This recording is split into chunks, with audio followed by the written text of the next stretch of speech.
Hey, Nigel. Hey, Nick. I see you've got some various sterile parts here. What are we Yeah, talking yeah. about today? Well, yeah, that's right. I guess you can tell they're sterile because they're in typical sterile pouches. Well, fair enough. I guess assume sterile looking Yeah, at those. that's right. And so a lot of things that come across our desk are sterile.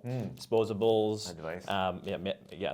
Med device. Some are reusable, even though they're sterilized. If they're sterilized at the end of their production, they're called terminally sterilized, like many of these are, and then typically they're disposable. And there's a number of ways to do sterilization. The common ones, accepted common ones, ETO, which is a gas. And ETO stands for? Ethylene trioxide. I do love my TLAs, my three-letter acronyms. The TLAs, classic engineer. That's right. So that's a gas that permeates through the this wall actually of the sterile barrier, and then it kind of gets everywhere and kills bugs on contact. Yep. There's radiation, so either by electron beam, X-ray, or gamma radiation, blasts right through material and kills the bugs as it goes. Those are kind of the more common approaches. Gotcha. And so we see a variety of items, and there's challenges with each. Items like this have long lumens. It's like a tube. Yep. And so getting something down the center of the tube can be hard. Gas especially has to kind of make its way in, and it's not like you're standing there with a thing forcing it in. It's got to kind of meander on its own. So there's things about that. So sometimes radiation's better for long lumens, but not always.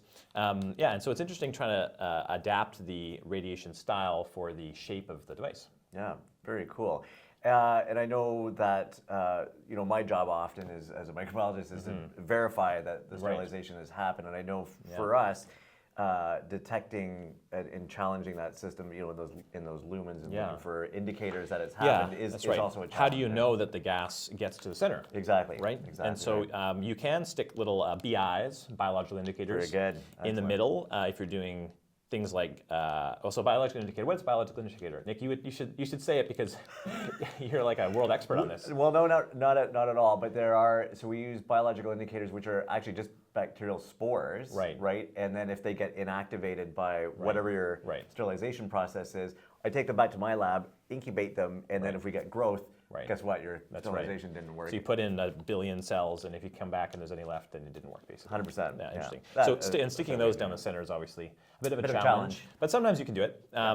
With radiation, you can also just measure the radiation level at the point of interest. Though again, sometimes it's difficult to get things in there. Sometimes you just use an analog. You know if it's gotten really close, it's probably gotten in. Yeah. And then of course, there are ways to just test that final product afterwards as well. Absolutely. For bacterial remnants, if you will. Yeah. And generally, the idea is that we have a sterility assurance level 6, which means that I think 1 in a million or 1 in 10 million, 6 zeros, have some leftover bacteria. So for generally speaking, there's a 99.99999% chance that you got them all. Yeah. And that's kind of the level we shoot for. Cool. Very good.